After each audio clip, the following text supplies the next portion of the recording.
This week on Deep Space Pride, a gay Star Trek podcast, this is episode 100, and at least I'm excited. I don't know about Johnson, but we're here to celebrate 100 episodes and talk about the last three episodes of Lower Decks Season 3, which I don't know about you, but I'm excited about. Thanks for joining us.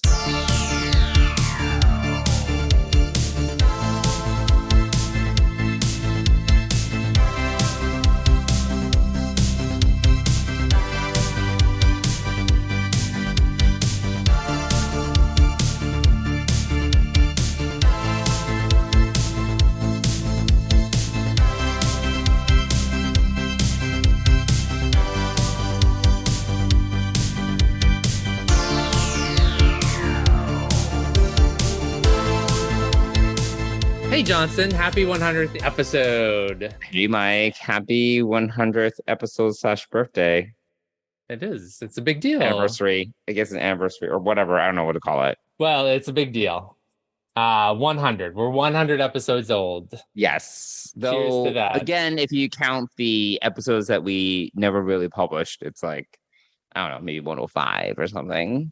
Maybe. But yes, 100th published episode. Very exciting. Yes. I am very excited. I am here for this. You sound like you are. How's your week going? How are things going in Johnson's world?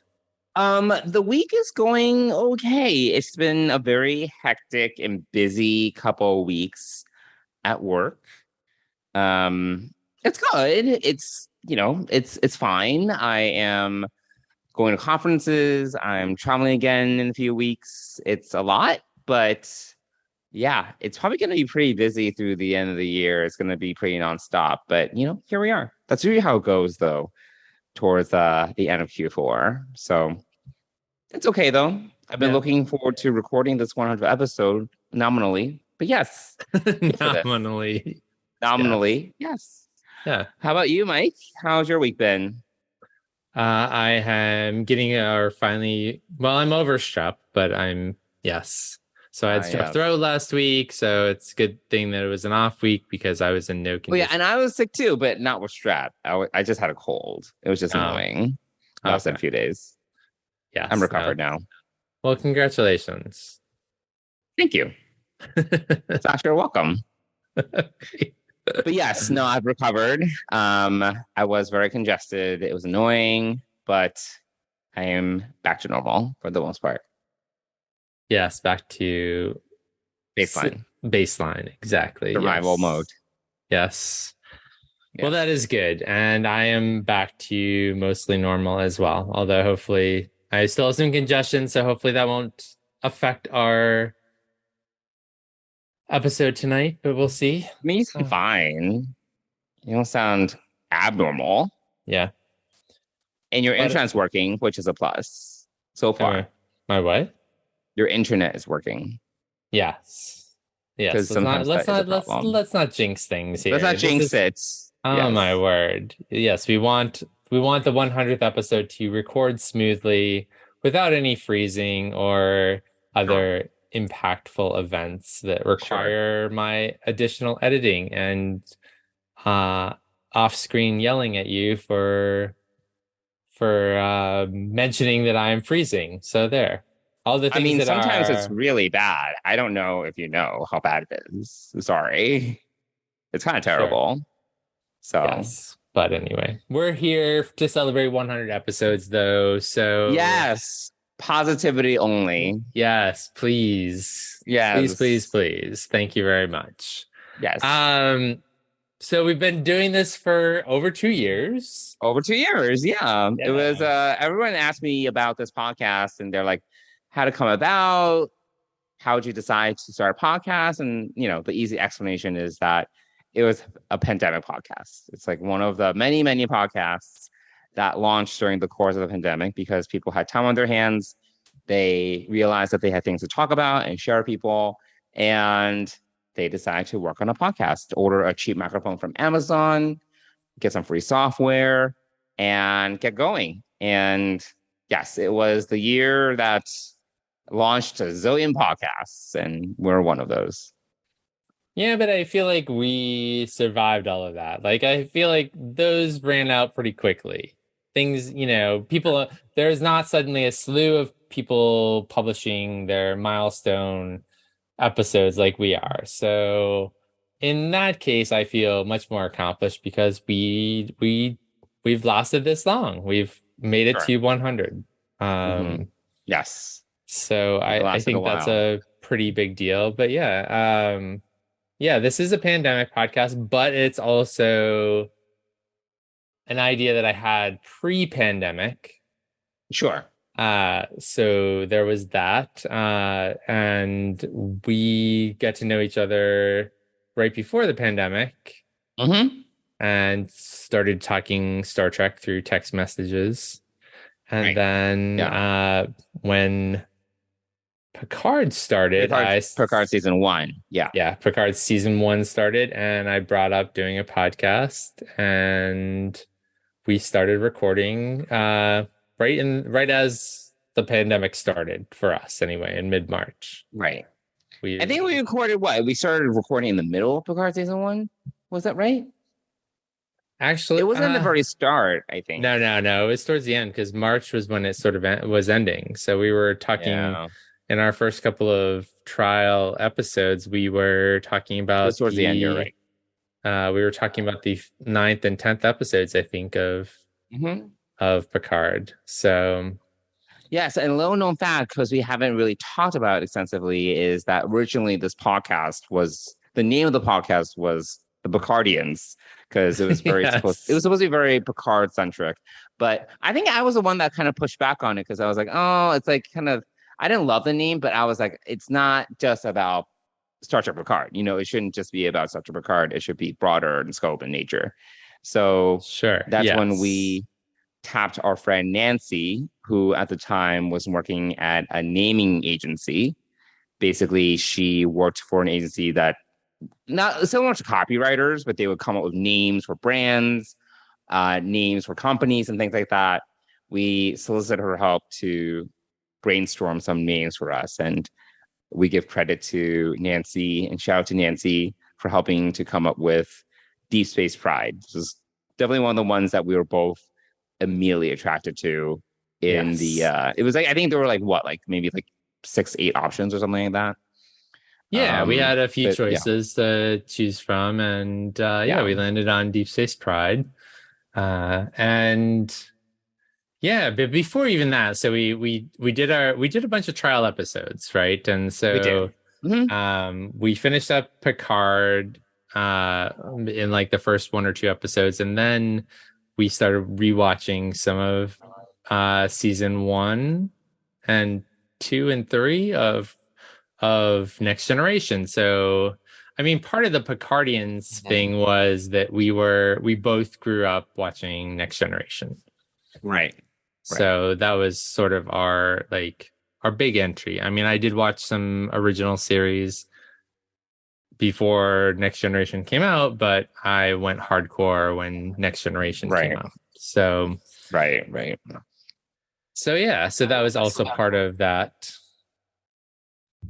Um and yeah, so we recorded a bunch of episodes, and then as we were thinking about launching, I reached out to Bill and Dan, and Right. who I had been following uh, as a listener through Discovering Trek Mhm.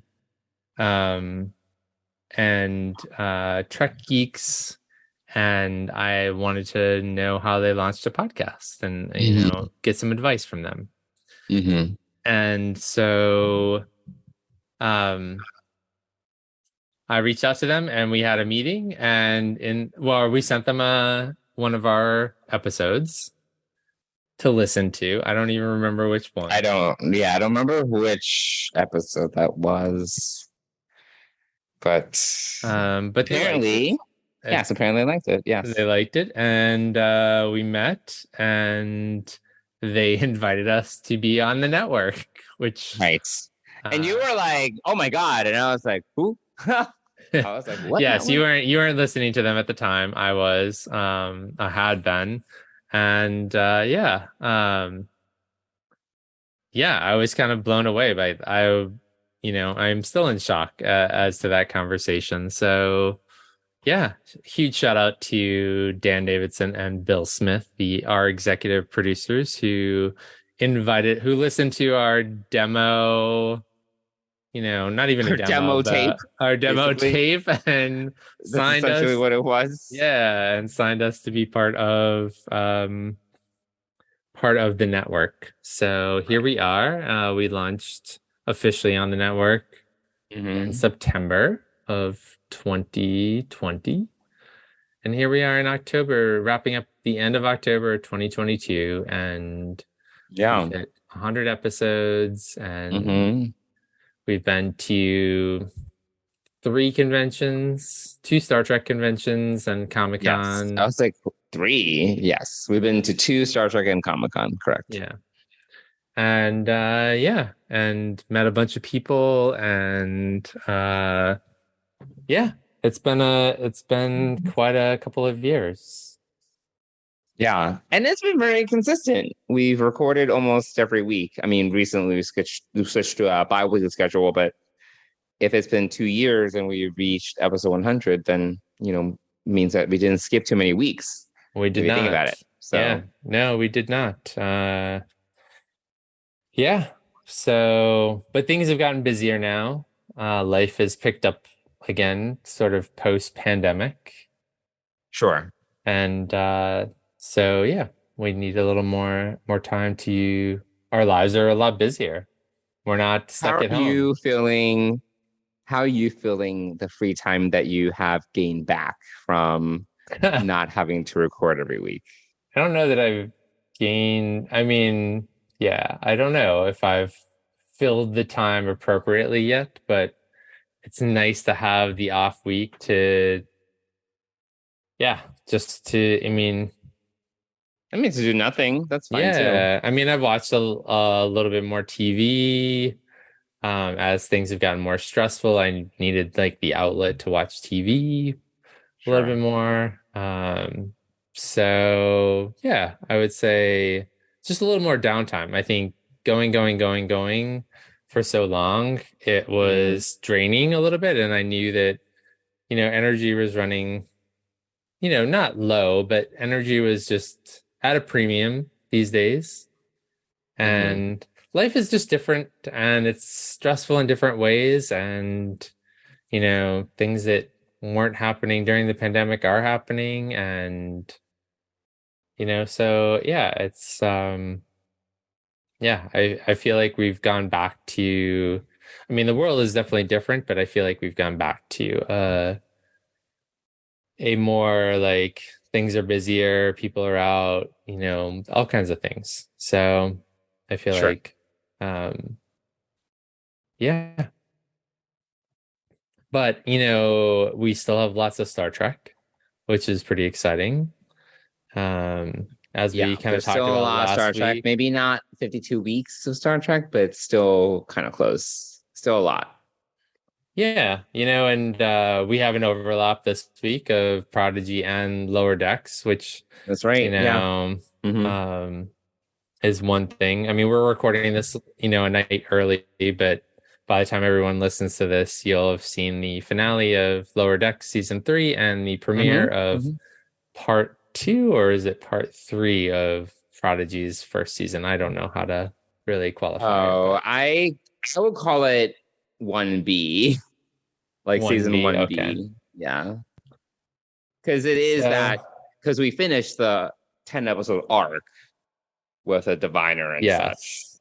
more or less. Yes, Like, more or that, less. yes. So that was 1A.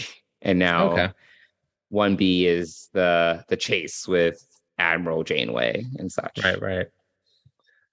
Yeah, and we finished up season 3 of Lower Decks, which we're Yeah. going to talk about tonight. Right. Three Uh episodes. We're gonna talk about three episodes we in one are. sitting. Yeah. Yes. 3 amazing episodes from my perspective, Mhm. but yeah, so it's hard to believe that we are at episode 100. What ha I'm asking you an emotional question like this. Mhm. What has been a highlight of this podcast for you? So I was thinking about this. I think the highlight for me is when you and I recorded in person for the first time, if you recall. So that was, we only recorded in person together like a small handful of times. I think it's really just been 2, 3 times. But the first time we recorded in person together, we had gone out to dinner. It was a belated birthday dinner for you, if you remember. We were both a little buzzed. We went back to your place and we had a bottle of Chateau Picard to also try. Yes. So it was a live tasting. It was a live tasting and an episode review. I do not remember what the episode was. And it was disgusting. I hated Chateau Picard. I thought it was gross. I mean, I'm very particular about wine. I'm not like a big wine connoisseur. So usually it needs to be like a good wine for me to really enjoy it. And this was just like, it was just like, it fell flat for me so much. However, the company was very enjoyable. Lols, lols. Lols. But Oh, well, no, that's that was nice. memorable. It was like, the first time we had been recording for a while. Mhm. Obviously, we had been seeing each other, but it was like the first time that we recorded together in person. It took you 20 to 30 minutes to figure out the technical stuff. And even afterwards, you were freaking out that you might have lost like your track or something like that, if you remember. Like it was like all this back and forth. Wow. But yeah, no, that was very memorable. It was a highlight for me. Okay. Just being All able to right. do that. We made it special with, some Star Trek wine, even though it was disgusting. And it was also nice that we were both kind of buzzed. So Yeah, that that was was that was a highlight for me. that was fun. Yeah, that was a good time. Yeah. Are we also talking about lowlights? You're right. You're like ready to give a low light. Sure, go ahead. What's a low light for you? Picard season 1 was a low light, or Discovery season 4. Like the whole thing is terrible. But Hmm. no, I mean, I'm just kidding. Am I kidding though? Not really. Um, yeah, I would say that. I would say I don't truly have any low lights. It's like more like some of the episodes and some of the seasons were not that great, but here we are. Yeah, and yeah, I mean, sure, that's understandable to have, that's funny. The episodes that we talk about are the low lights for you. That's, you know, that's I that's good. mean, basically, Discovery season 4, other than like maybe like 2 episodes, it was basically me complaining about every other episode. It was like harrowing. It was the whole season I was like complaining. Yes, So, well, yeah. I mean, we had a lot of issues with season four, but one of my and you keep highlights. on hating on Tarka, Oh, like I he hate was triggering Darko. for you. Tarka didn't bother me that much. It was the whole season that was like bad for me, but Tarka was like a trigger for you. I So we mean, both had Tarko. issues. Yeah, Tarko is a big part of the season, though. Uh, yeah, and now I forgot what my highlight was. Oh, I know what my This is highlight. why I take notes before we start recording. Yes, you instead of doing it before we jump on the Zoom, you do it while we're sitting here talking and like figuring Correct. things out. Yes. That's the level of preparation that we have sometimes. But anyway, one of my highlights was I think talking about all of Will Wheaton, Doug Jones. I'm just guessing. well, yes, those are definitely highlights for me for sure. Talking to Doug Jones on the roof of my hotel in Hawaii and being able to just do that. And then on top of that, going to Mission Chicago and meeting Doug Jones and him knowing exactly who I was and all of that. That was a big deal. Talking to Will Wheaton was huge. But from an episode standpoint, like uh it was funny because I think the most fun we had recently doing the Uh, recording uh-huh. was talking about Strange New Worlds, which we Like both in loved. general. Yes, because Yes. Yes. sometimes so one of the low lights is that sometimes when we're arguing about an episode, Yes, that's it can get very very contentious. Yes, it's very de-energizing at times. And Oh, really? Oh, it's not de-energizing for me. I get like very no, animated. of course you don't get de-energized. um, Whatever. so We yeah, both love our turns on top of the soapbox. sure. But I thought it was really cool to be able to just love on Star Trek for a whole season Right. with Strange New Worlds. So there was never anything we really didn't like or we never argued. So it was like 10 weeks, 10 episodes where we didn't argue. Yes, it was Um, enjoyable. It's nice when we so both are on the same that page. actually would be the biggest highlight of 100 episodes would be for me, it would be not arguing with a episode.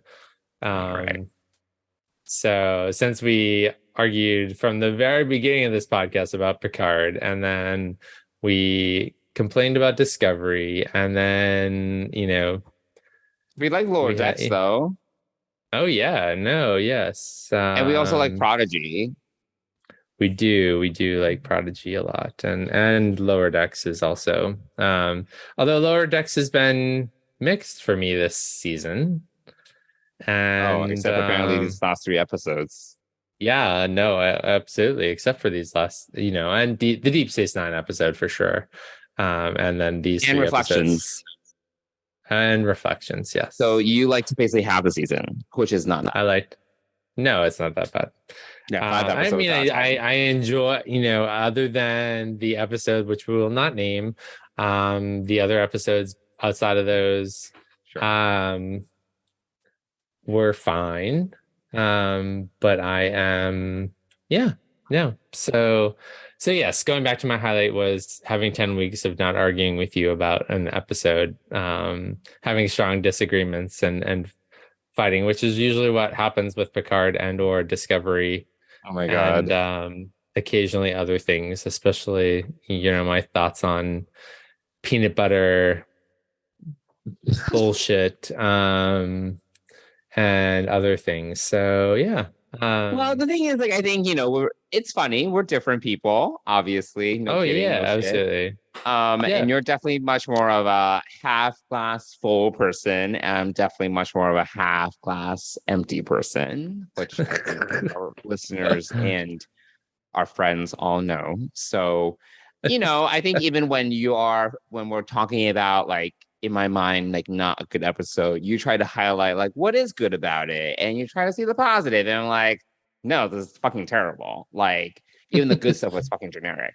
So, But what's even it's more funny is that when I get on a soapbox about things I don't like, you're always quick to defend whatever I am arguing It's true. against. It's funny. Yeah, because I actually like Peanut Hamper and I didn't Uh, like Target was kind of annoying, but I didn't like hate him as much as you did. No, no. I mean, those are two characters that I cannot stand, and yeah, I'm I glad think one of the them thing is, is. I think you're also more emotional than I am. Like I try to see things like logically. I'm like, this is just bad. It's like bad writing. It's a bad narrative setup.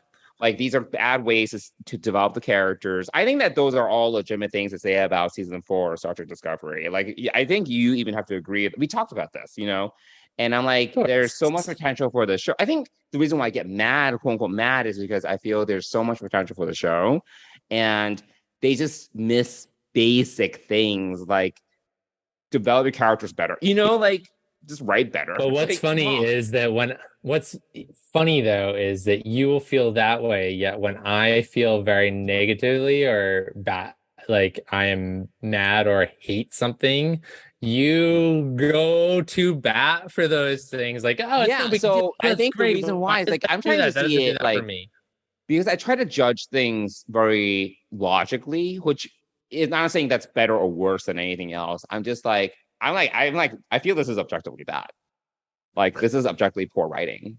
Like, but I Yes. feel like you get caught up in the emotions a little bit. Like, for example, Tarka, right? I think like he was like very triggering for you as a character because of Mhm. his like bullying nature. I'm like, like, I think he's not that great, but like, from just a pure character perspective, like, I don't think he's a bad actor, and I think that they're trying, but they're trying as hard with him as with any other character on the show, which is like half baked. You know what I mean? It's like he's not like a very well written character, but he's very tropey, like any other character on the show.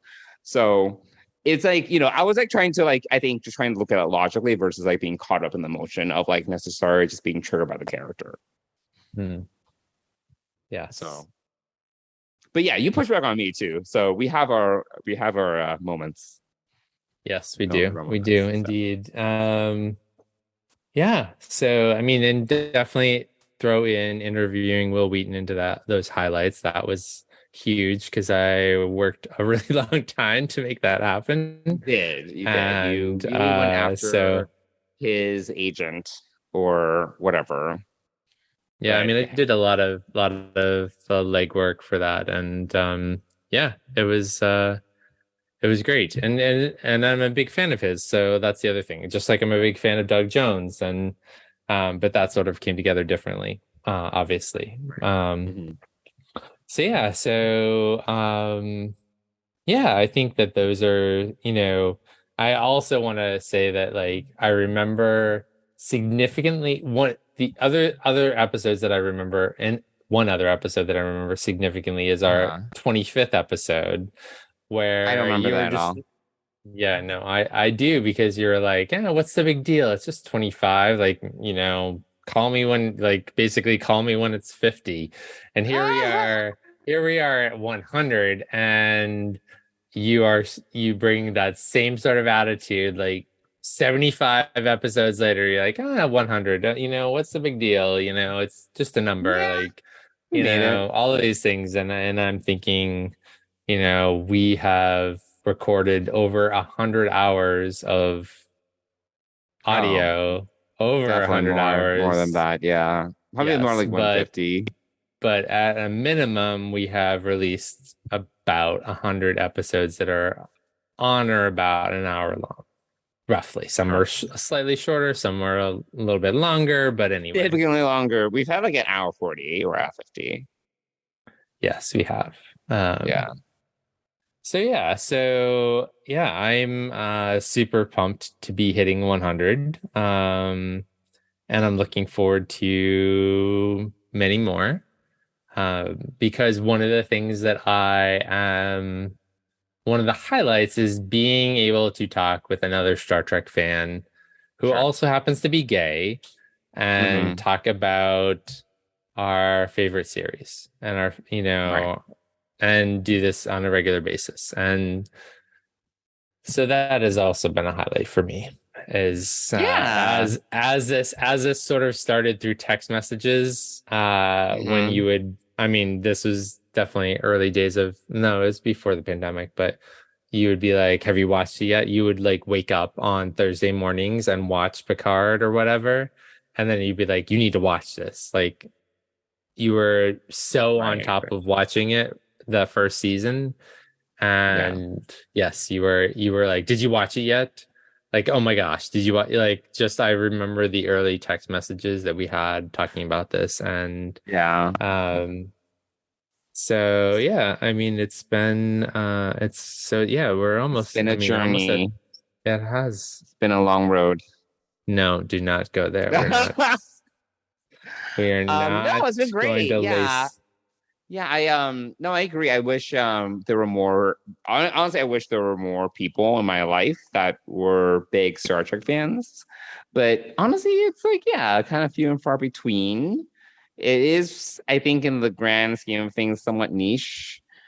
So it is nice to have another friend / member of the LGBTQ community who appreciates it and is able to see it through that lens. So thank you for being you, Mike. You're awesome.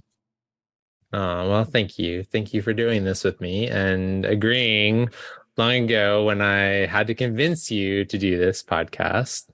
And, the other thing that was a highlight is that we've had, Callie on as a guest, and we've had Sam on as a guest as well. So those were fun times to um bring other voices into the So I was like, conversation. who's Sam? I was like, oh, Dr. Sam. Dr. Sam. I was like, Dr. who's Sam? I was Sam. like, can't remember. I was like, Sam. Dr. Sam. Dr. Sam, Need the yes. full name. Yeah. Sorry, Dr. Sam, yes. So Yes. it's been fun to have those, and I think it'd be fun to do some more of those, having another voice in here to We've had Nancy on as a oh yeah, we've guest. had I think Nancy wasn't on, she yeah. our 20 was she our 25th Yeah, episode maybe she guest? yeah, she might have did 24 or 25, I can't remember. But Something. yeah. I mean, you have other friends that Gary watches Star Trek, right?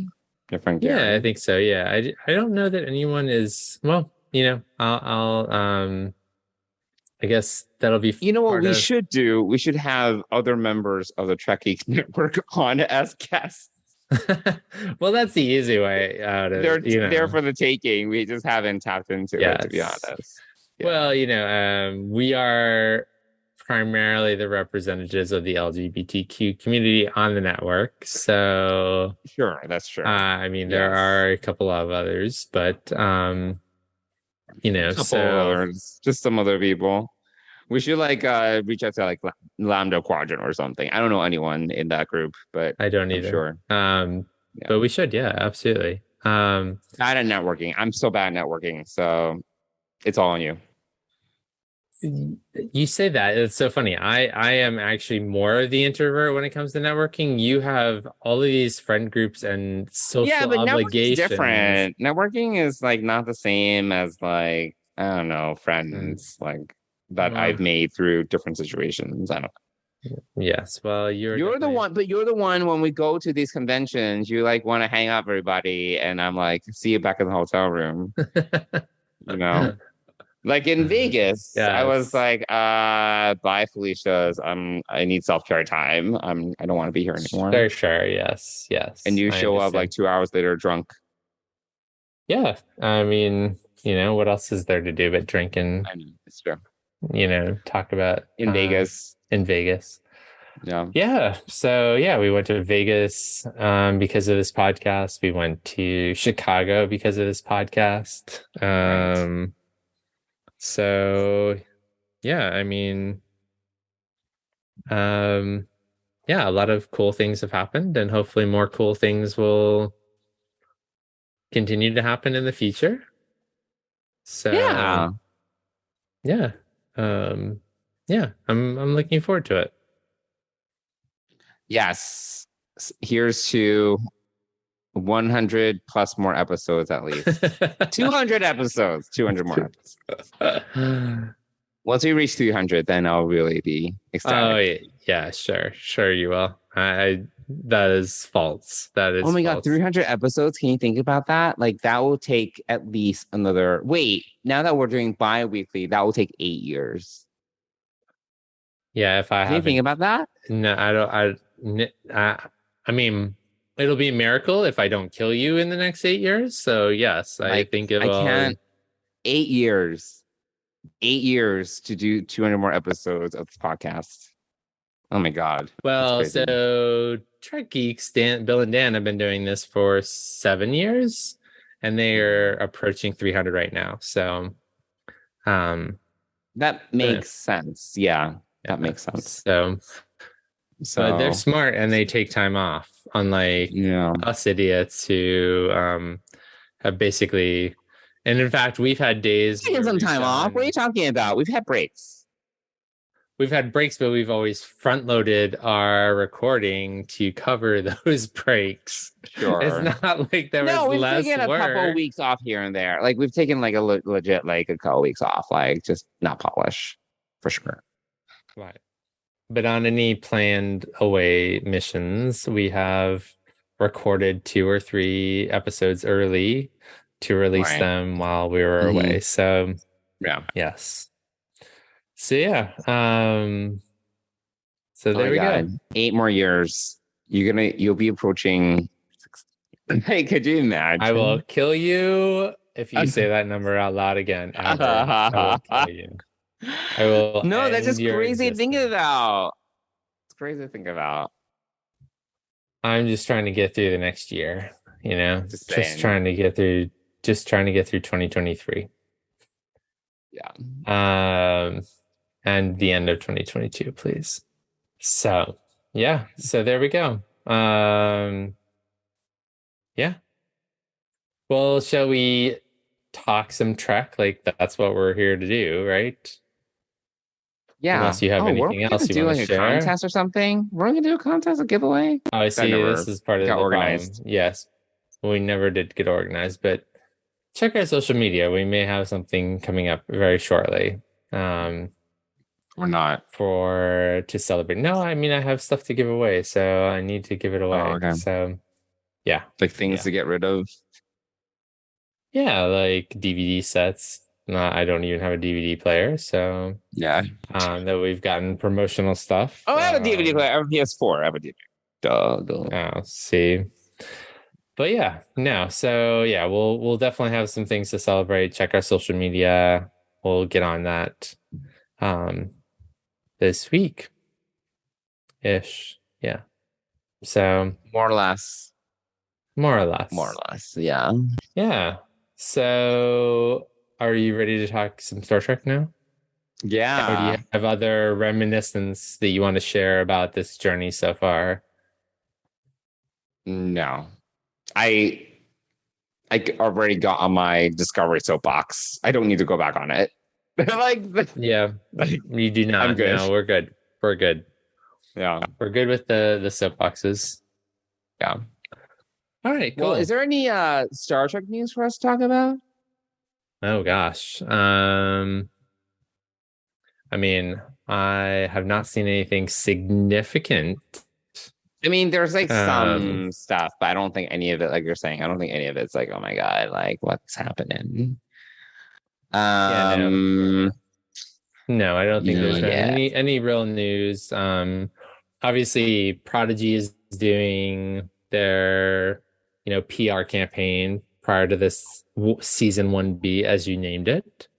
So that's 1B. happening. It's gonna stick 1B. So yeah, that's pretty much it. Most of it's just been lower decks coverage, which isn't a Kate lot. And Mulgrew then visited the Captain Janeway Monument in oh yes, Indiana.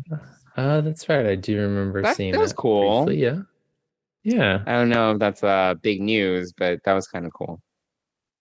I can't believe someone like basically like started like it was like a group me or not group me. Oh my God, like a GoFundMe, like GoFundMe for this bust. And Oh, is that yeah, is that how it came about? I think so. I think it was basically a crowdsourced bust of Captain Janeway, and it happened. All right. So yeah, it's pretty cool. Yeah, very cool. With determination, anything is possible. That is the lesson. Oh, there we go. Well, There we when go. speaking of Janeway, I have really come to appreciate Kate Mulgrew in a new sense. Yeah, Um, yeah, she's great. I mean, I was happy that she was the first female captain, and that was a big deal back in the day, back in the 90s. Obviously, that was huge. But I want to say that she's really come into her own with Prodigy, and yeah, I think she's just an incredible champion for kids and spreading the message of Star Trek to a younger generation and also multi generations. So I think that I love the way that she talks to on who's Emily from Discovering Trek Prodigy, Emily and Mike's daughter. Ah, okay. I was like, So I what are we talking about? love that she how she talks to during they just did a PR push. They were interviewing her. I just love how Kate talks to kids in general, and talks about kids in general. I think it's just super awesome. And she's sort of like the grandmother, the Nana, the Grammy that you always wanted. So Oh, so yeah. So huge that's shout great. out to Kate Mulgrew Yeah, for and all I of talked that. about this. She's a very passionate person. And it was funny when we saw her in Chicago. I think I don't know if it's a question prompt or if she's just talking about it because she was talking about like her passions and acting and writing and whatever. And she was like, I can't imagine living without having any passion. And like, and then he looked at me because I'm not particularly passionate about anything. And I'm like, just like you can choke on by, just like make it work. Like, If but only she's a very passionate person, which I really do yes. appreciate. If only she could have inspired you, but not even Captain Admiral Janeway can inspire No, the inimitable Johnson Lee. So no, yeah, I'm empty and dead inside. Anyway, yes, so there's that piece of news. In other news, barely news, but I went to trivia this week. So I went to oh trivia gosh. at Valhalla Bar, which is this beer garden like bar on 56th and Ninth or something like that. 55th and Ninth. Oh, okay. Very close to both of us, and they have Monday Night Trivia, and I am the worst at trivia. I do not know anything. Like I really don't know How is anything. that Like possible? How is that possible? there was a geography category. I know shit about geography. There was a sports one, forget it. It was over. There's a music one. I don't know music at all. So it was all bad. But then there was a Nickelodeon category. I've never watched Nickelodeon. I'm like, I'm not going to be helpful here. However, there was one question. I'll read the question because I saved the screenshot. And I was going to save the screenshot because we were playing on our mobile devices. It was like it was a team thing. But one person on each team was on their phone answering the questions. But you can also log in. It's very tech savvy, but you can also log in and be an observer so you can read the questions. The question is, what sci-fi series has an animated Nickelodeon show with the subtitle Prodigy that debuted on the cable channel in 2021? And I was very confused by this question because I was like, Prodigy did not debut on Nickelodeon in 2021. So I was like, is it Star Trek? Because it must be. It can't be anything else. But is this a trick question? Like, is there another show with a subtitle of Prodigy that actually made its debut on Nickelodeon in 2021 that I don't know about? And this is that I'm being like gaslit or something.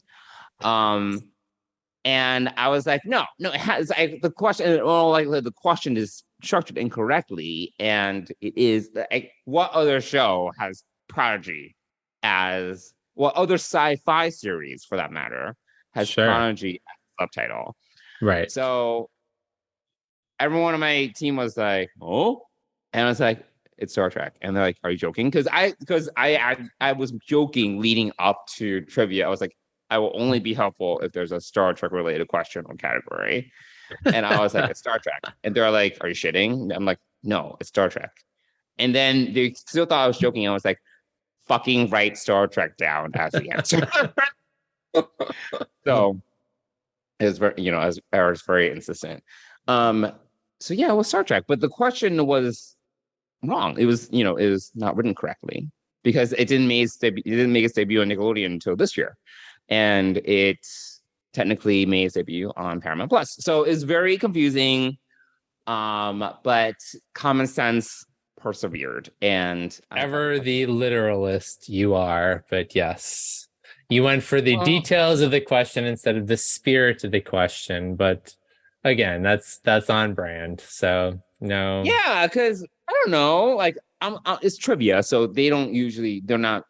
Trivia is not like they're not going to throw these like trick questions at you, but still, I was like overthinking it because I was like the question's wrong, like it's not written correctly.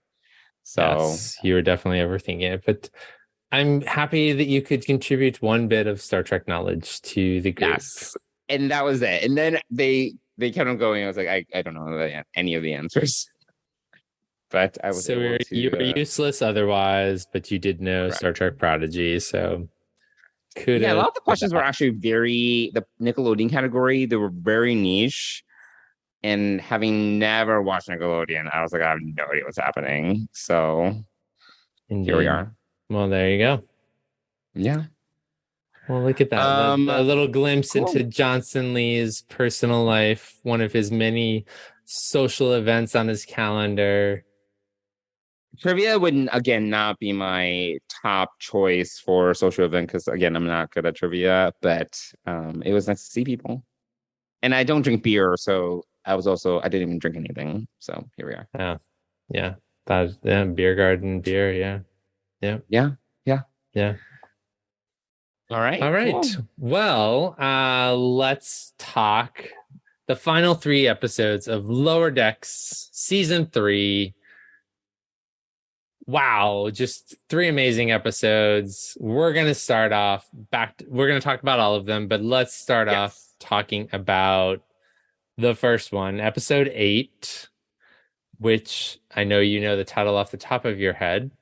Yeah, I was waiting for you to say it. Crisis Point 2, Paradoxus. Paradoxus. All I could remember is Paradoxus. I could not for the life of me remember Crisis Point 2. And I've watched this episode 3 or 4 times, and I still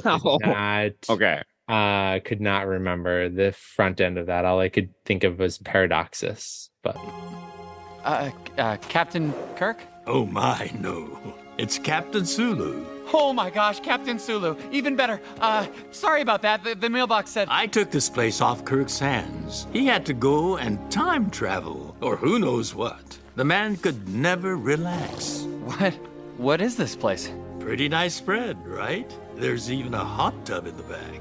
Is this heaven? The afterlife? The Nexus? It's Idaho. Would you like to feed the horsey? Sure. I didn't program any of this. I was in the holodeck trying to find meaning in the randomness of death, but I just made a fool of myself. Brad, I've lost many friends. Some heroically, some tragically. The randomness of death is merely a reflection of the unexpected joys we find in life. So if I spend my life worrying about a meaningless death, I'll never find joy? I literally just said that. Sorry. Thanks, Captain Sulu. I think I can live with that. Happy to help a fellow Starfleet officer looking for answers. Oh, great, awesome. So, can I ask you what it was like working with Spock and Uhura? Was it weird using the crystal buttons on the Enterprise? Oh, did you practice daily with the sword? I'm kind of a sword guy myself, so... The horsey's going to bite you now. What? Anyway, so let's talk about that episode first. Johnson, what did you think about Brad Boimler's follow-up to the, shall we say, tragic Crisis Point 1? Vindicta, whatever. Vindicta's, yes. Right? Yes. Yeah, I really like this episode. I just thought overall, obviously we get a lot of great moments with Brad. And, we get some character growth moments for Tendi as well. But I just thought this episode was just so clever with all the callbacks and the Easter eggs and ways that it weaved in all these different elements from all these different Star Trek movies. And it wasn't, it was just done so well. It was weaved in a way that made sense for what they're going for. And it's kind of like, if you don't get the reference, you don't get the reference, but it's still like just done so well. Like it's still enjoyable, even if you don't like get every single reference that they make. And overall, it's definitely just an homage to Star Trek movies, whether how over the top they are, when it comes to the Star Trek 5 reference and the fact that they merged like, meaning a god with like finding Voyager in the middle of Beecher, like things like that. Like it was just like in this case, it was like the Kitty Hawk, which I had to look up because I did not know what the Kitty Hawk was. And I was like, oh, it's that Wright Brothers plane. I was like, okay, I get it. Yep. But then you also have George Takei making a cameo at the very end. That was unexpected. The computer graphics from Star Trek 2 that were replicated when they were explaining the chronogami. Yeah, the chromogami. The Yes. chromogami. Oh Yeah, man. and when hologram Freeman was like trying to explain it, and yeah, chrono meaning time, and Yes. kami and Mariner was just like, we get it, it's like break it down. But it's just My it's so favorite my favorite through line of this episode is Mariner's commentary. She just oh yeah, rips on every trope and every little right. thing that is runs through the entire episode. So I think that that's Yeah. And then there was that one scene I recall seeing it, but I didn't quite understand it, and I only watched it one time. But it was when they were in the holodeck and Mariner steps out of the holodeck, but she steps over the widescreen bar. Do you know what I'm talking about? Oh yeah. Like, because like when they're in the holodeck, it's in widescreen. So there's the black bars on top and the bottom, but when they're outside the holodeck, it's like normal. It's like normal. I did not pick up on that. That's so funny. But she steps over, yeah. So she's stepping out of the holodeck because it's in widescreen mode, and literally she steps over like the black That is bar. amazing. That the detail, the level of detail that they put into this. I noticed that. I was like, I remember her like lifting her leg, and like I was like, why did she do that? And it didn't register that, yeah, from when they go outside the holodeck, it's not in widescreen. That's so just like small, and that's like a callback to what was the episode when they were in the holodeck with Dr. Tana and Shax? I'm sorry. Oh, and yes. And they were leaving, and they went from black and white to color. Yeah, like, it's it's like that. Yeah. It's going from the holodeck into the real world, and it's like that merging of the two. Yeah. Just like small details like that are so clever, and I really appreciate it. Yeah. Yeah. It was just really well done. Like, it was like, it's just the way they merge all these tropes and all these like different like story elements together from all these different Star Trek movies. It was just great. Yeah, I mean, I loved, I think that Mariner's commentary fits really nicely to when the three of them, she, Tendi, and Rutherford, sit down to watch the opening credits. And so they're like, you can see the their shadows over the credits. And along with her commentary, it gave me Mystery Science Theater 3000 vibes. Oh, I've never seen Mystery Science Theater. Just, and just the level of sarcasm seemed extra with Mariner in this episode. It was great. Right. Commenting on everything from, like, it's almost like we hired a new younger crew to play these old characters, like referencing the JJ universe and right. Wasn't that Tendi? Like, she was saying, I mean, that was a repeat joke because they had made it a couple episodes ago where it was like alternate cinematic universe where we, or something like that. That was and but Tendi goes in this one, she goes, that's not possible. She, like, scientifically, she comes off as the science, from what I remember, like the science officer, and says, yeah, but that's not possible, and it's kind of makes fun of it. Like, that's too far-fetched or something. I don't know. Yeah. So yeah, it was just a fun romp with a very serious through line in it, which was the death of Boimler's twin, William Boimler. Yes. Twin that sort of causes this separate story. So you get Tendi, he hands off command to Tendi, and Tendi gets, to be the acting captain, which she takes so seriously, and Rutherford's just like along for the ride, like wants to goof off. It's like vacation for him, basically. Right. And she's taking this so seriously. And what I love about it is that they take the lead, even though Brad's not there and the other characters are actually higher ranked than both of them. So they're both like lieutenant commanders, and everyone else is a commander, maybe except Shax. But it just cracks me up that it's both the lower deckers and the upper deckers together, and the lower deckers are actually running. And I get it that it's a holodeck, but I just thought it was really cool that you didn't get a ton of the actual characters of the command crew kind of like taking command, other than like providing that nonsensical information that was needed, like the chromogamy and like things like Right. that. So I don't know if you ever think about this, but sometimes in these holodeck episodes, particularly given that there are two storylines going on at the same time, I'm like, how can this much fit into the holodeck? Like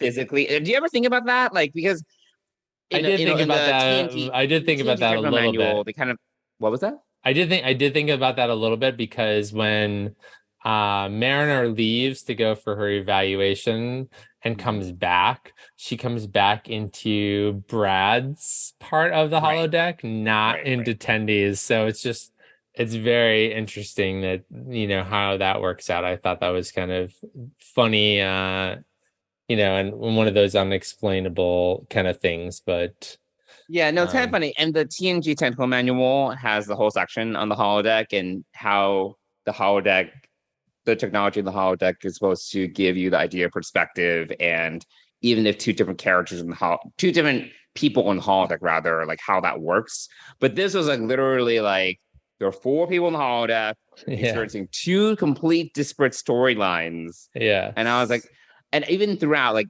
because this is the way my brain works sometimes, I'm like, how does this work? Oh, see, I did not even think Yeah. about it until Merida comes back in. Oh, okay. Yeah. Because I was just like, she leaves Brad, and then, he continues on the adventure. She goes for her eval and Right. then comes back. And that's what I thought was kind of interesting, was that she joined his storyline. So, I loved just the depth of character development in this episode, just with, more about Brad, more about even Mariner. I mean, Mariner gets a glowing review from all of the people she's worked with. Like, so it's like she's gone beyond where she was in the beginning of the season, where she was handed off to Right. Ransom and being very difficult and challenging. And now she's like getting rave reviews from the command staff. And, so I love that. I love that we get a call back to William Boimler and how that impacts Brad. And I love seeing the like lazy, laid back Rutherford versus the very intense, like wants very to intense, be yeah. captain now, Tendi. So I thought this was just a great episode, seeing all of our favorite characters growing and being developed in a really cool storyline that had so many callbacks. There are actually too many to mention. Obviously Star Trek 2 is a huge influence on this, but every movie was up for grabs in this practically. Yeah. So searching for answers, which I thought was great, like the Star Trek 5 references for Brad, and like visiting a planet with a god. I just thought it was just amazing. I just realized that Kitty Ha is basically Kitty Hawk but missing letters. Oh my god. Oh my gosh. Wow. Yes. No. I just realized that. Yeah. Once they erase that, you're like, it's just hilarious. Just little things like that. So yeah, just a fun episode. Like this is, and as we'll get into in the next two episodes, this is just like Lower Decks at its best. Like, aside from Reflections, which I felt like really developed Rutherford's character, this like hit on all of the characters. And if you look at the beginning of the season to this point in the season, you see the development, you see the growth, and incrementally you kind of don't see it as much, but and in fact that's sort of one of my issues with the early part of this season, was that we're kind of going backwards into like Mariner's bad behavior, things like that. And it just felt very, repetitive. And then we, the later part of this season, 6, 8, 9, and 10, all take our characters in a ton of really cool and interesting directions, and really bring to life what I loved about season 1 of lower decks, and really for me the 8 plus 9 and 10 just really redeemed this whole season of feeling like it was kind of more of the same, and then we get these amazing episodes to round out the end of the season. So really, hit it out of the park for this one. And this one, this is the beginning of, for me, the last 3 episodes are just amazing. We were just going to talk about 8 and 9 today, but I was like, you have to watch 10 because I can't talk about 9 without 10. So. Sure, I get it. Yeah, no, I agree with you. I think that this episode was particularly strong. And of course, they also leave us with a cliffhanger because William Boimler is alive. Oh, yes. William Boimler is alive. Is alive. Part of Section 31. Recruited by Section 31. Yeah. So we did get left with that. So we'll see more William Boimler at some point. Maybe. I suppose. Right? Maybe not. Yeah. I mean, I think so. I think we'll get more of him. Maybe in Crisis Point 3. My hope is that we're now working towards a Discovery rehash of Discovery season 2, where we have Control and Section 31. Especially with the collection of AIs that are accumulating at Daystrom. So anyway, my hope is that we're not going to go there. That's a potential problem. Yeah. I feel that's going to be honestly a larger issue. Wow. I don't know William's going to tie into that, but we'll see. Who knows? But really like this episode. Thought they did a great job. They even the animation and the music, the technical aspects were really well done. Mm-hmm. I would say the music in these 3 episodes, in fact, are, and I'll talk more about it in the next 2 episodes, but music is definitely a huge part of these episodes as well. So right. Awesome. Well, let's move on to episode 9, Trusted Sources.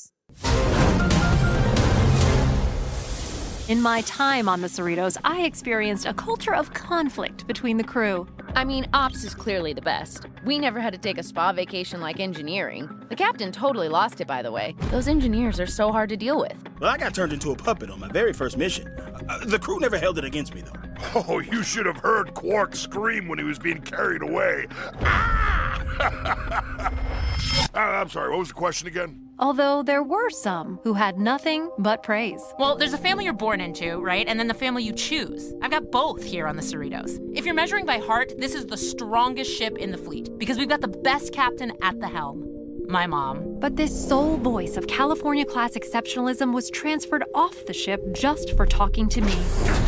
Is Freeman really the best captain, or simply a cruel taskmaster?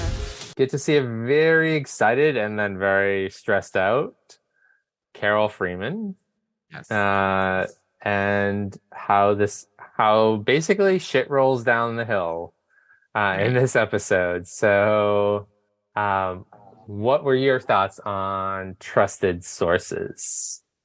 Yeah, no, I like this episode. I don't think I loved it as much as you did. I thought that it was good. I thought that the idea of a Project Swing By or something. Yeah, Project Swing By, yes. I thought that was actually, I think that's actually pretty brilliant considering, we usually see these planets once and never see them again. I thought that was actually, that's very smart. Yeah. And it was nice to kind of go back and see some of these planets, and to see how obviously it not quite work out the way that Captain Freeman was hoping for.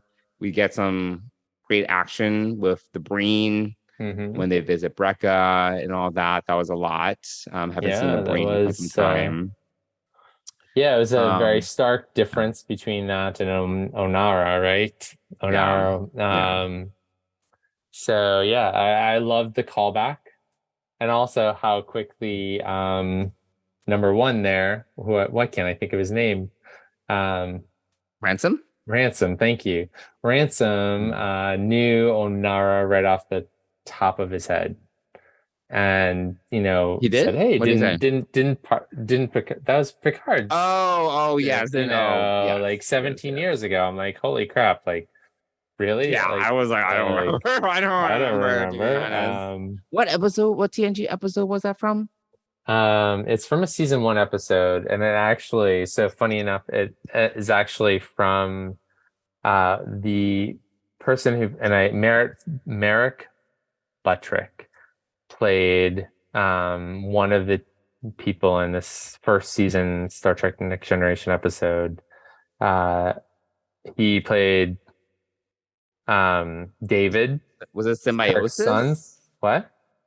Symbiosis. Not. Yeah. Was it Symbiosis? But he plays David Kirk's son in Star Trek 2 and 3, and so there's a nice tie in there to the last episode with all the movie references. So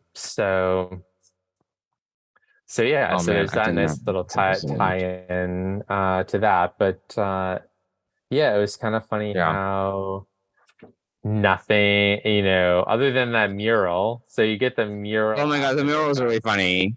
Yeah, the mural. It's like, great. We were like, just like freaking out for like 10 to 14 years or so. But then we got better. Yeah. Then we suddenly found our health. So yeah, that was funny. The mural was hilarious. Yeah. The mural was hilarious. Yeah. I thought that it was kind of funny how well, and I think this episode in particular highlights how Captain Freeman's a really bad control freak. Like, right. And so I actually thought it was funny, the expose at the end of the episode, which actually vindicated Mariner, but implicated Freeman as being the real problem of all of this. So I love the let's be honest. Carol Freeman is like, she's not like bad captain, but she's like mediocre. Like, she's not like, even like when we go back to what was the season 1 episode where they were like it was like everything was timed. You remember? Like everything was on a really Buffer Time. Buffer Time. Was it Buffer Time? Was that the name of the episode?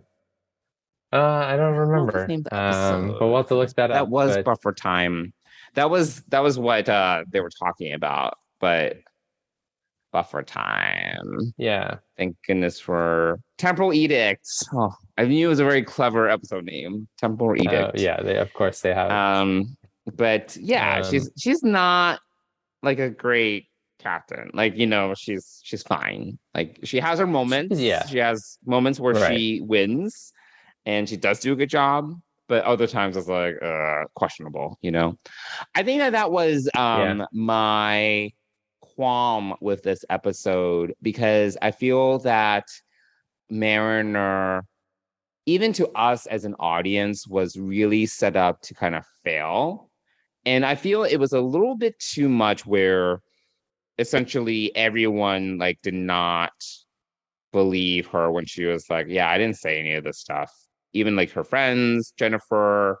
I thought that was a little too much. Well, I think Jennifer was the big disappointment for me. Like, she I thought it was just a little bit too, and I feel that it was done for the purpose of pushing her out narratively, so that she would go on this other journey.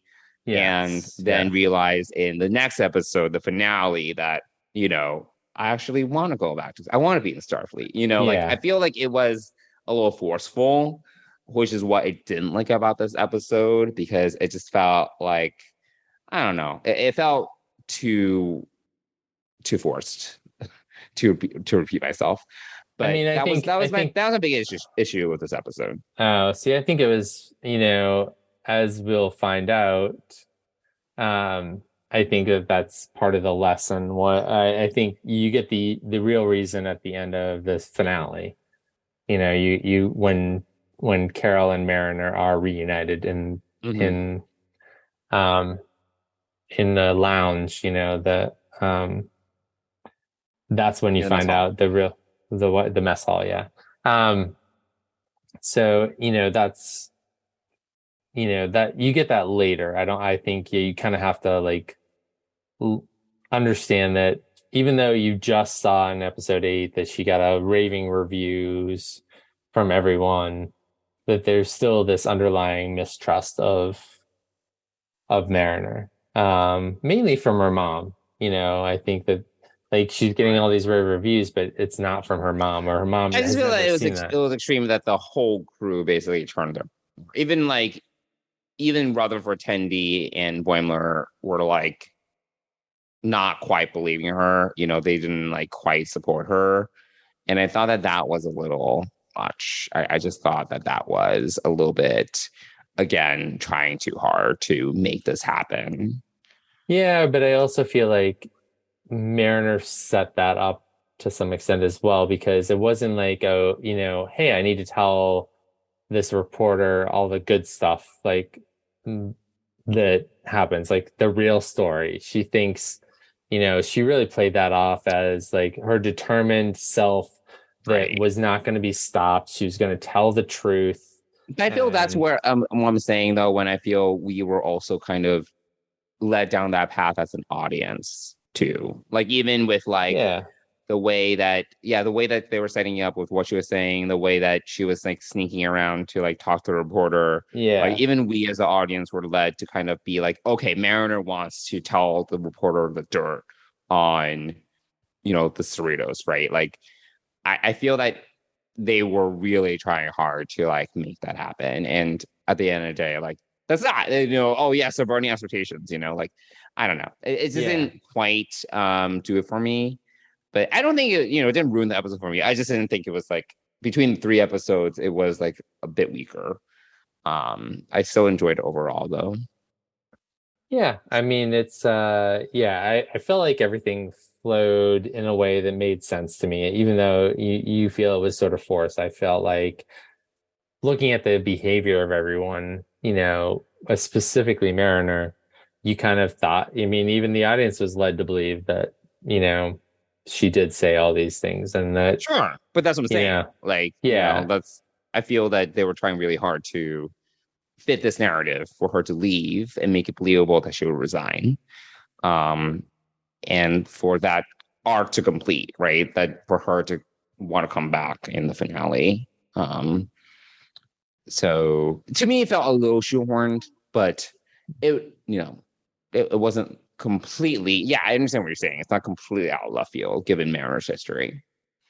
Yeah, and I think also that just the importance of what was happening here. Like, this was her mom's pet project, and she was already stressed out about it being a success, and then throw in her mom's control freak nature and Mariner's normal relationship with her mom, and I think boom, you've got like the recipe for all of these things to happen, and all of it is believable. I didn't feel any of it was forced or false. I didn't feel like we were led to believe one thing and misled in any way.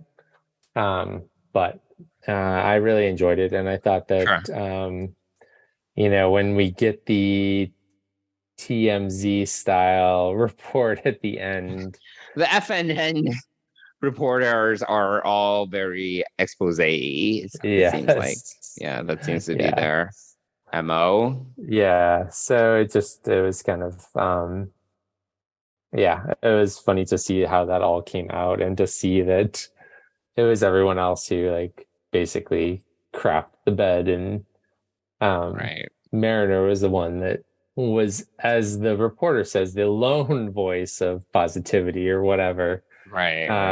So I thought it was a really clever episode. I liked the way that it, none of these episodes actually felt like 25-minute episodes. They all felt longer. Oh yeah, they always fit a lot in. Considering it's like 23, 24 minutes. It's crazy. Yeah, so it was just really I enjoyed it. I felt like this really paid off, and what I loved at the end was that it paid off. So we met Petra Aberdeen earlier in the season when Bold Boimler had his little explosion and at the Starfleet fair or the career fair. And so I thought it was a really cool way for her mom to find out that she resigned after going to Starbase 80 and that to come back to see that had already happened. I mean, that was foreshadowed earlier in the season for sure. Mm-hmm. So it all seemed to kind of play out. I thought just the way it was written and just the way that it was developed and played out was really well done. And it wasn't something that was shoehorned in at the end of the season, like a finale. Right. Yeah. So that I was actually happy about. I was happy about that. One, it was sort of a cliffhanger, but not really. A little bit. It was kind of it wasn't too much of a cliffhanger. It was. But these last two episodes definitely go together, and so we also get this new class of ship, the Texas class, that comes and saves the Cerritos, and all the things that kind of happen after that. Right. The Lido.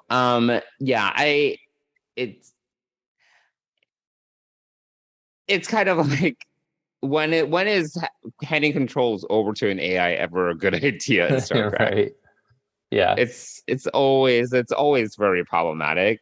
And though the Lido and the sister ships, the two sister ships, did give me very much like Prometheus vibes. If you remember the Voyager Prometheus ship that would go into attack vector mode. Do you remember? Oh, yeah. And that was also automated, but it gave me that because it turned into 3 ships and then it would like be able to like go into like this tactical mode or whatever. It kind of did remind me of that. Even like the shapes very like streamlined and flat. Reminded me of the Prometheus when it went to multi-vector attack mode. Oh, interesting. I did not get that vibe, but yeah, sure. Yeah. But yeah, I was like, okay, they're like AI controlled something or other. I'm sure this is gonna go to great places for all of us.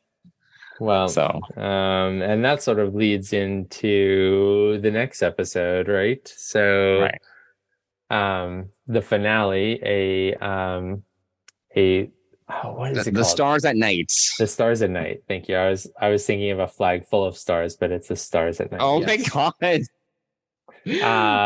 Which is actually a novel that A Flag Full of Stars is actually a Star Trek novel. So, oh, it is? I was like, what are we talking about? Like MAGA? Like No. Which is probably why I was thinking of that, because that's one of the pocketbooks that I picked up in my travels this summer. Was that but anyway, so that leads us to the finale, which continues the story of the Texas class, of the future of the California class. That bought us some time, but they're closing the gap. We're gonna have to make our own luck. Give me options. I say we eject the warp core. We can drop out of warp and surprise it. AI doesn't get surprised. Can we rendezvous with the Titan? No, they're across the system. Wait, guys, Shaq said... Let's modify the deflector dish and use it as a giant weapon. Is there something I can say to trap those AI in a logic spiral? No, I safeguarded against paradoxes. People, we're missing something. Shut up and listen to Shax! Mr. Boimler! Please, Lieutenant, what did you say? I kinda said we should eject the warp core. Oh, that's what he always suggests. And it's brilliant. It is? We can use the warp core as a mine. And drop it right in their path. But wouldn't that rip us out of warp? Better than getting ripped apart by photon torpedoes. Mr. Shax, make it so. Really, Captain? Oh, the brothers. Oh, yes. Woo! You've got this, sir! Thank you so much. You are all too kind. Oh, Arnott, on the night of his joining. Thank you. Thank you so much. I've dreamed of doing this for so long. Eject. Yeah, I was a little confused by this and the setup. Like, so I guess I don't understand the nature of second contact, because this episode made it really seem like the nature of second contact is really like upkeep and maintenance. But in my mind, second contact there's a diplomatic element to second contact as well. It's not just like, oh, let's fix your replicators and, like energy supply.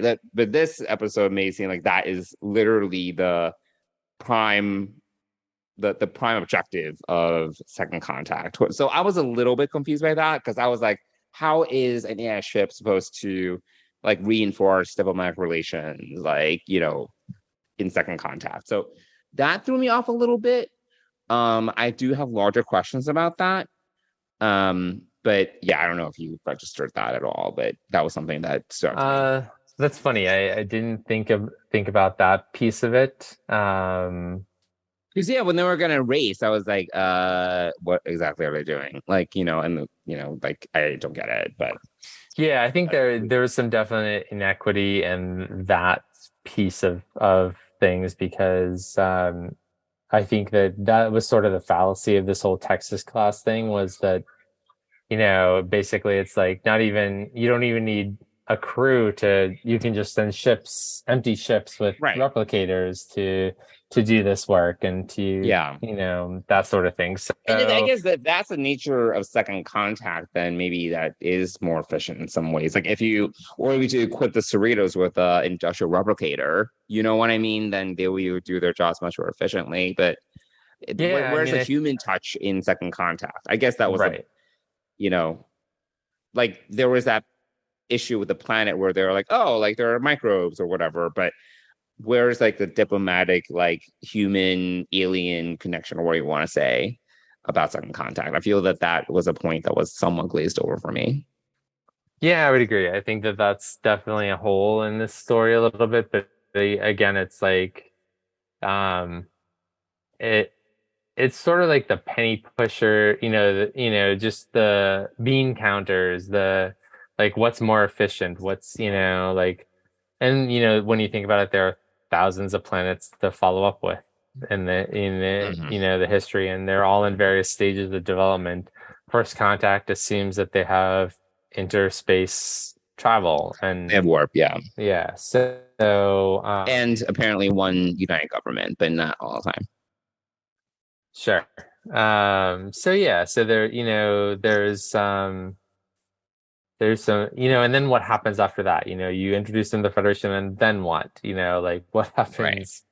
Right. Do they send envoys to the Federation? Like, do they, are they like Bajor, and do they need like an advocate to help them bring them into the Federation? All that kind of stuff. But clearly this is more about like, as all good Star Trek does, it brings to light a current issue that we're facing in a different way. So the whole idea of automation and AI running things is definitely very rampant, so it's sort of that story basis is planted in our present in that way. Wait, do you know that I have an AI client? Actually, did you know that one of the clients is AI? Yeah. No. Well, my argument is that good AI is supposed to supplement, not replace humans in what humans do. So that's like a lot of the positioning around AI development nowadays. That it's supposed to like reinforce what we can do better. Versus, I think the movie trope, the entertainment trope, which is like it's going to replace all of us. So, which is the trope that happens in this story, Sure. Yes. That's the whole idea, is that the California, like basically, Admiral Benamigo is advocating for the creation of the Texas class and the decommissioning of all of the California classes. Right. Which, as we learn at the end of the episode, are like 50 odd ships. Yeah. But that's kind of like, it's not the Federation. It's not the, like, I don't know, I don't know what the council was. board directors. I have no idea. Starfleet Command. Starfleet Command. Is it Starfleet Command? Yeah. Okay. Is it Starfleet Command? I mean, like, yeah, I mean, like, it just seems like somewhat myopic for them to be like, oh, yeah, let's go ahead and decommission this whole class and just replace it with robots. I mean, come on. Like, it just seems like a little ridiculous and far-fetched to me. That there's like, definitely some lower dexing of it's like of things, you know. But I think the main push here is the whole debate around AI and replacing human jobs, and like how freaked out the crew was that they were going to lose their jobs and go to like some starbase and have to wear, you know, Brad's like, I don't want to wear an olive green jumpsuit and things like that, you know. So I think there was the overall storyline was that, I mean, we get our first Admiral in Lower Decks. Right.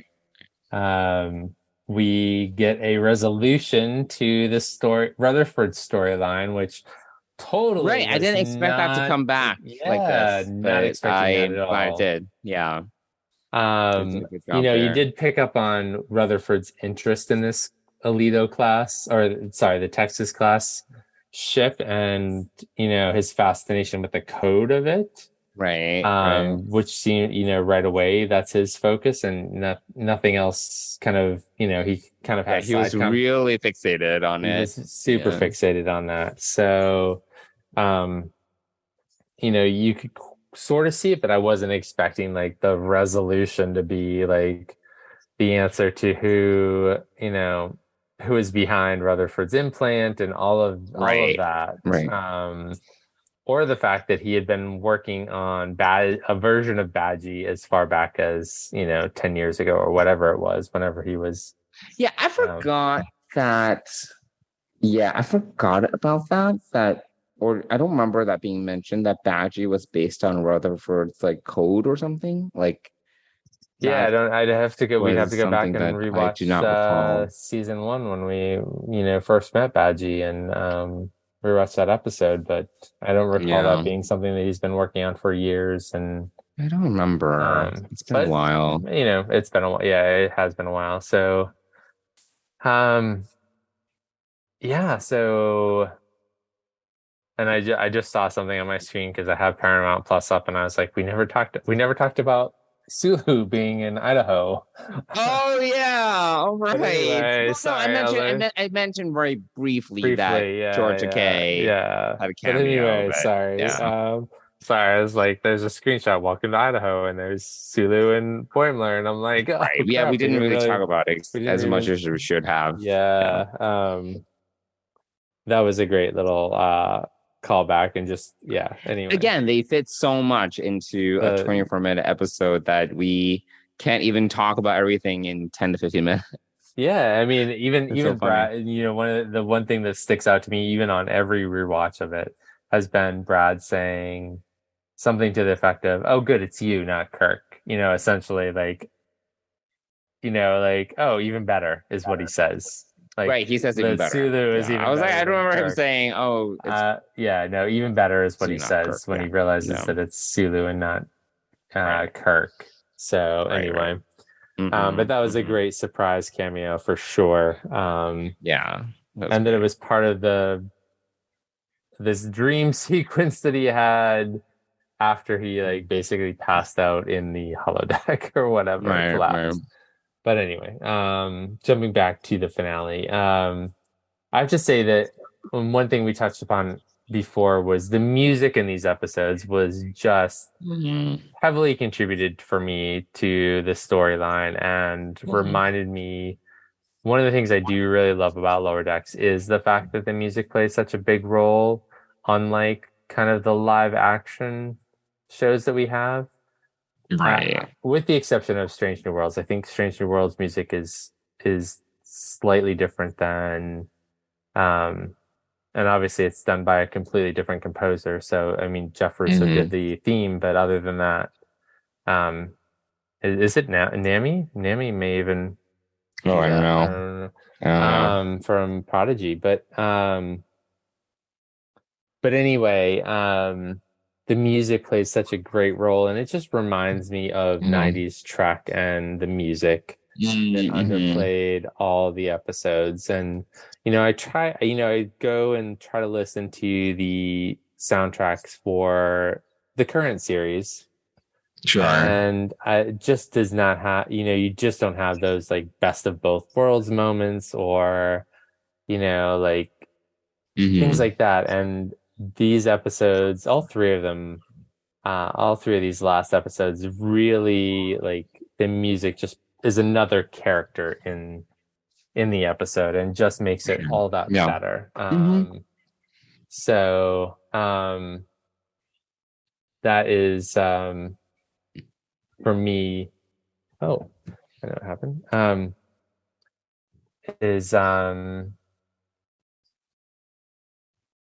Is such a great part of this episode.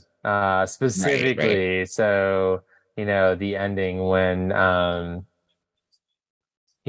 honestly, like the Cerritos, like when the California classes come, the other California yeah. But also, like, one thing right before that though is that the Cerritos gets its ass kicked. Like, I know. Well, the Cerritos gets his ass kicked in these 3 episodes. All 3 episodes. It's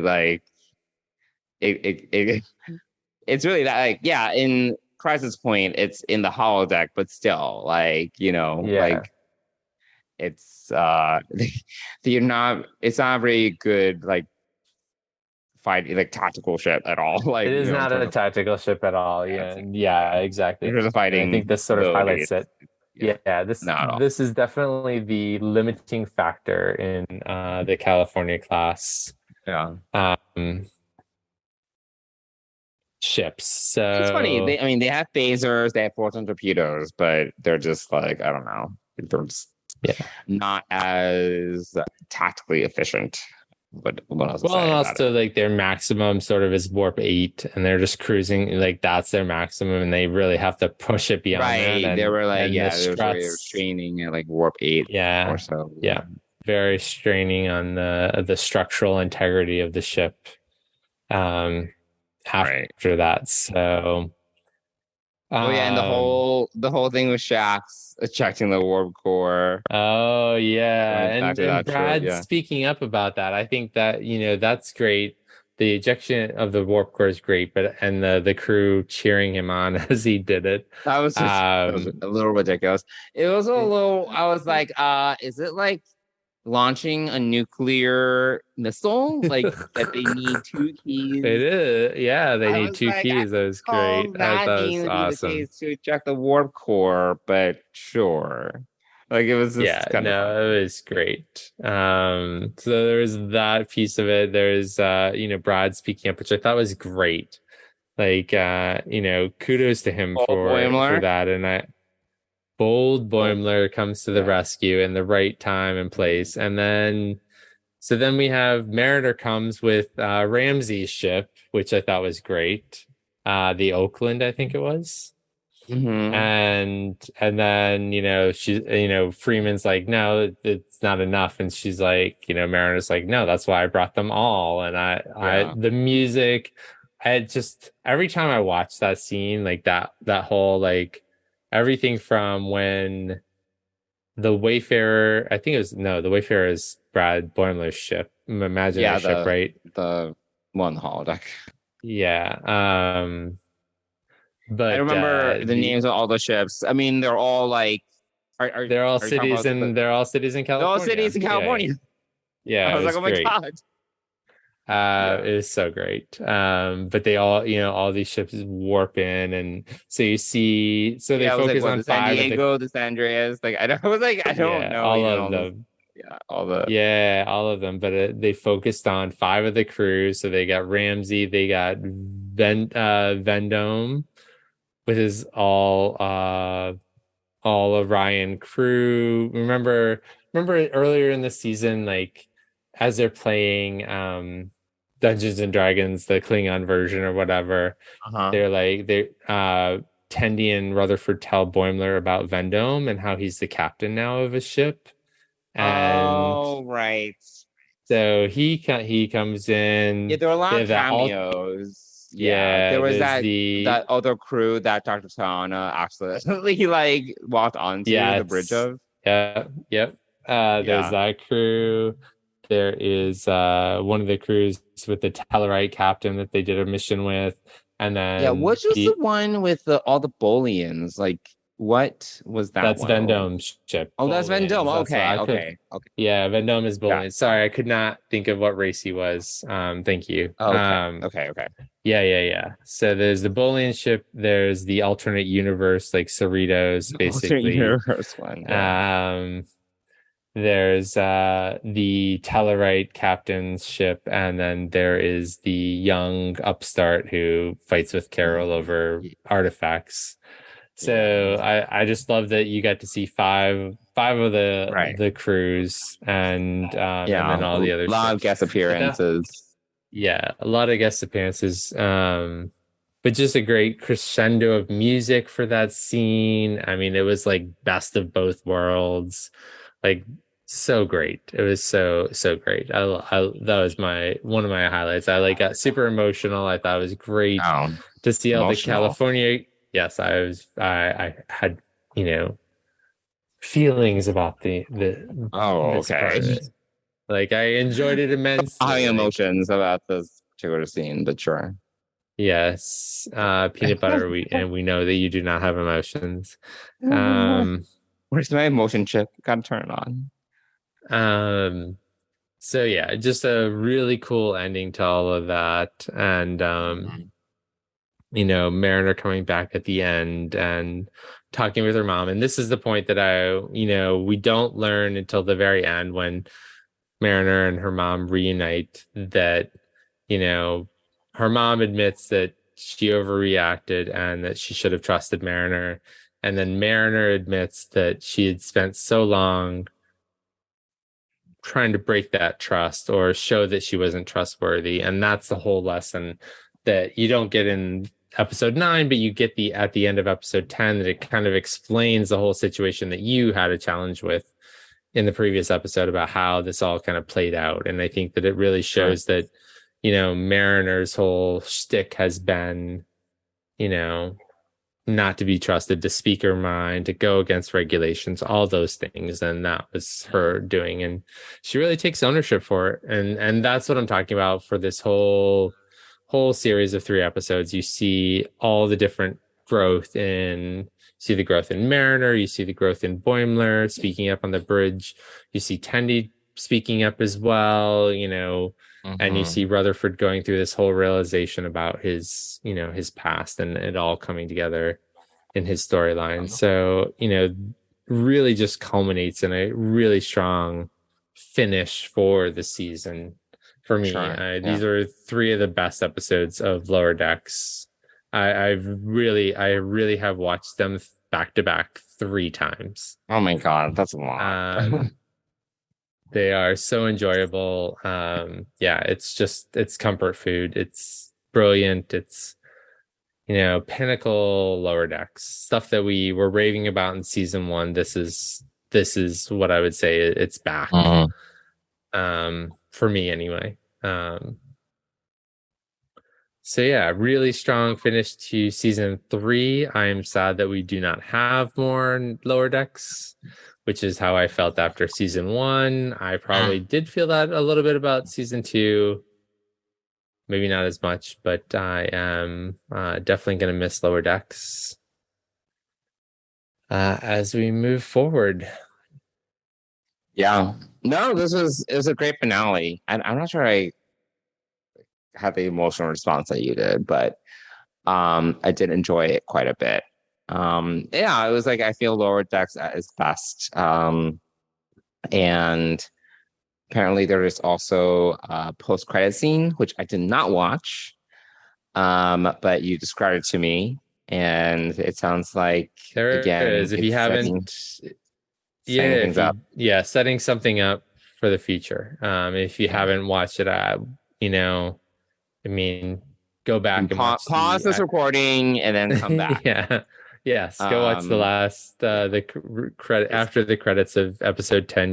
You'll see a scene where there's a ship and a debris field, and you see Badgie appear on this little vid screen. It almost looks like it's Rutherford's implant that they're tractoring up, or they're tractoring up a bunch I didn't of see it. I didn't see yeah. So have you you see a describe it quick for me? glimpse of Badgie being in that little mini screen. So like I referenced earlier, I'm hoping, like you said, like we're not approaching a repeat of Discovery's Control AI and all of that crap from season 2. So especially since we now have two really bad computers in Daystrom, and a copy of Badgie on the loose, so out in the wild. But so make sure you go and watch that. And, I have to go back and watch it.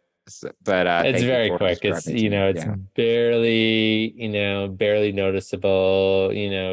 There isn't a whole lot revealed other than exactly what I just shared. So all right. Well, as we approach a really long episode for episode 100. Well, there's a lot to talk about.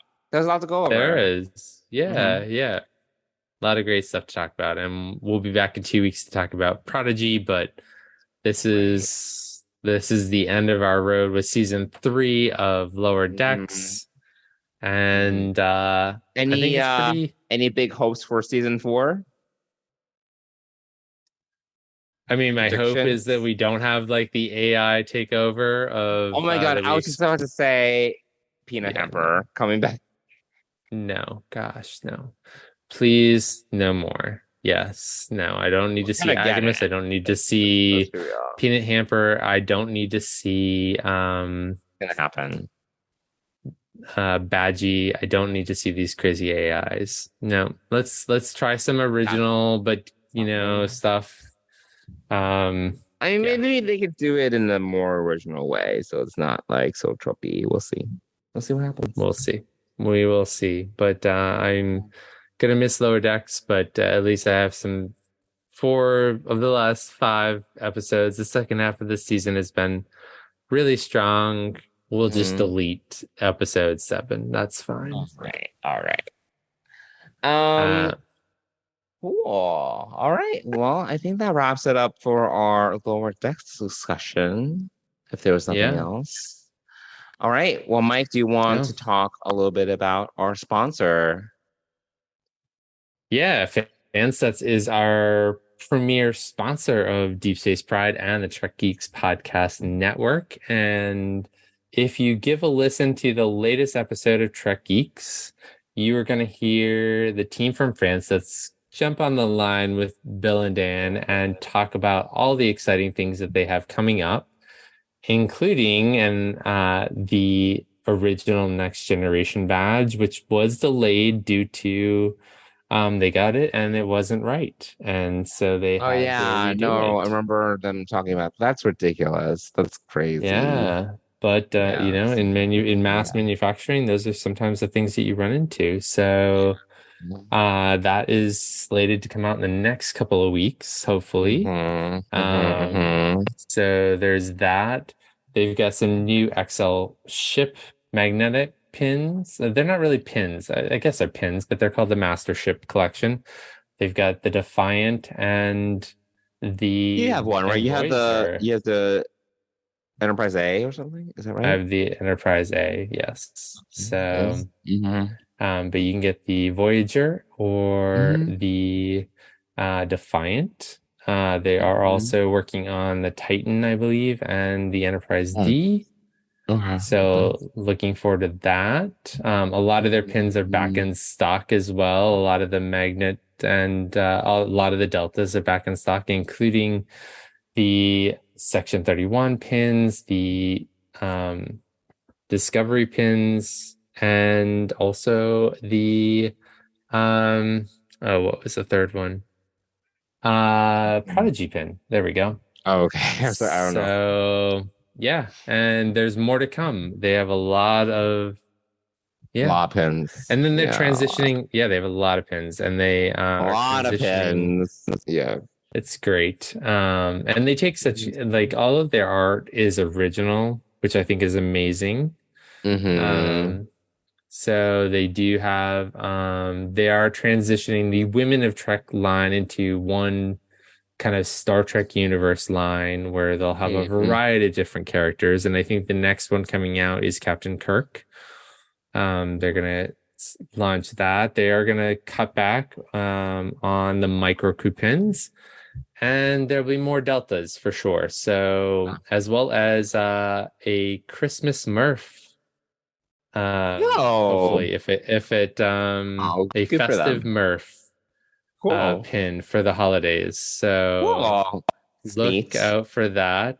Murph is a very popular Murph fans. Don't go crazy. And you're going to find out what Murph is in the premiere episode of season 1B of Prodigy. Yes. Wait, what? What are you talking about? Yes. They identify the species that Murph is in. Yes. In really? I watched it. 11. Yeah, you missed that? On the screen? No, he said it. They said it. Oh, he said. Oh, yeah. I don't remember that. So. Oh, we need to rewatch it. Oh dear. Yeah. Okay. So, but Murph is a huge hit with a lot of kids, all the kids. So anyway, so a lot of great stuff coming out for the rest of this year, and I'm sure well into 2023 from Fansets. Head on over to fansets.com, put a bunch of pins in your cart. If you use the code TrekGeeks, you're going to save 10% off your order. And if you also spend more than $30, which is pretty easy to do, you're going to get free shipping in the US. And we want to thank our friends at Fansets for being the premier sponsor of Deep Space Pride and the Trek Geeks Podcast Network. Thanks, Fansets. All right. We would also love to hear from you all. If you want to drop us a note via email, you can email us at deepspacepride@gmail.com. Or you can DM us on Twitter and Instagram at Deep Space Pride. And don't forget, we are apparently going to be giving away some DVDs. So be on the lookout on our socials for that.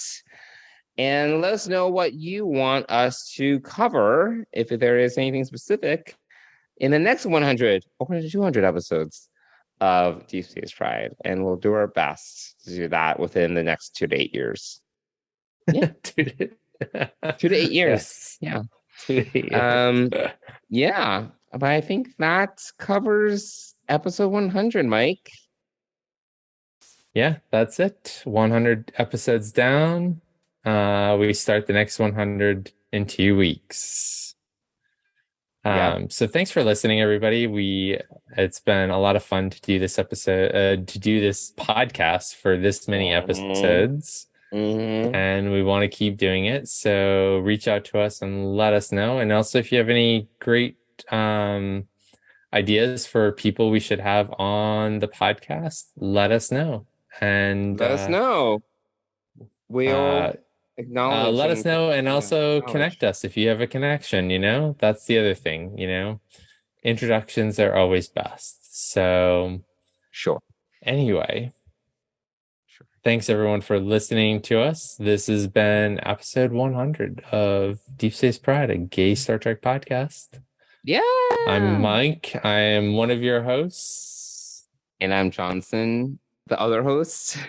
There we go. And thanks, everybody, for listening. And we'll see you in 2 weeks for episode 101. Bye, everyone. Bye. Bye.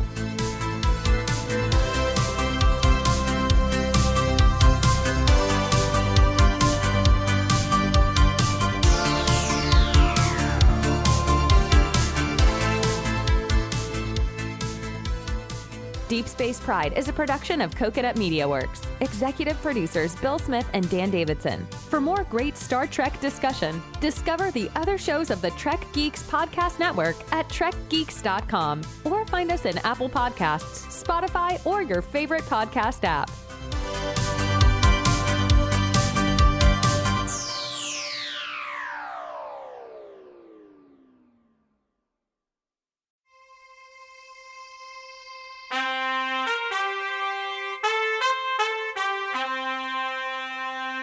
Coconut.